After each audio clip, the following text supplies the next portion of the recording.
Hi అండి. ఈరోజు mango పీసెస్తో ఇంకొక పచ్చడి చేయడానికి చూపిస్తాను. ఎల్లిపాయ పచ్చడి అండి. ఇది మ్యాక్సిమం చాలామందికి తెలియదు. దానికోసం మనం ఇలా చాలా చిన్న చిన్న పీసెస్గా కట్ చేసుకోవాలండి.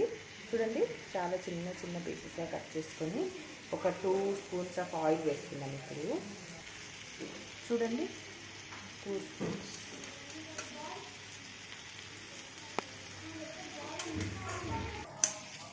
టూ స్పూన్స్ ఆయిల్ వేసుకున్నాం కదండి. ఒకసారి అంతా ఇలా కలిసేటట్టు కలుపుకొని సిమ్లో పెట్టాలండి, అస్సలు హైలో పెట్టొద్దు. స్టవ్ సిమ్లో పెట్టి చూడండి, ఇలా మూత పెట్టి దీని మీద కొన్ని వాటర్ పెడతాము. చూడండి, ఇలా వాటర్ వేసి ఒక 5 మినిట్స్ కుక్ చేసుకుందాము.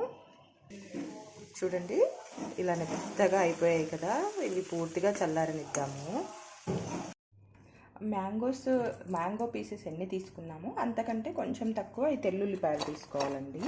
కొలత మాత్రం కంపల్సరీ సేమ్ కాకుండా కొంచెం తక్కువ తీసుకుందాం, ఎందుకంటే ఘాటుగా ఉంటుంది కదా. ఇప్పుడు ఇవి రెండు మనం మిక్సీకి వేసుకొని పేస్ట్ చేసుకుందాం.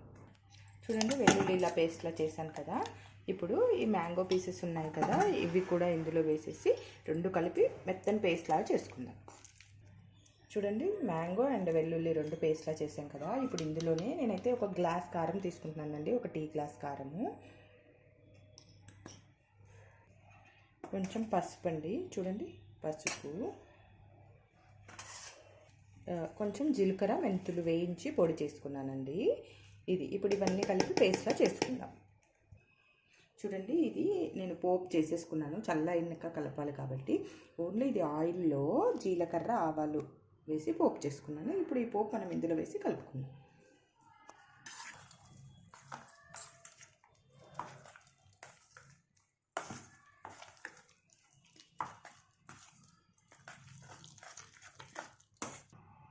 చూడండి, ఇది ప్రిపేర్ అయిపోయింది. ఇంకా మీకు ఒక హాఫ్ అన్ అవర్ 1 అవర్ తర్వాత ఆయిల్ అంతా పైకి వచ్చేస్తుంది. ఇది కానీ ఇప్పుడే పెట్టుకోవద్దండి, ఒక 1 వీక్ 10 డేస్ బాగా ఊరిన తర్వాత ఘాటుపోతుంది. ఇది మొత్తం వెల్లుల్లి కదా, చాలా ఘాటుగా ఉంటుంది. ఇప్పుడు ఒక 10 డేస్ తర్వాత అయితే చాలా బాగుంటుంది.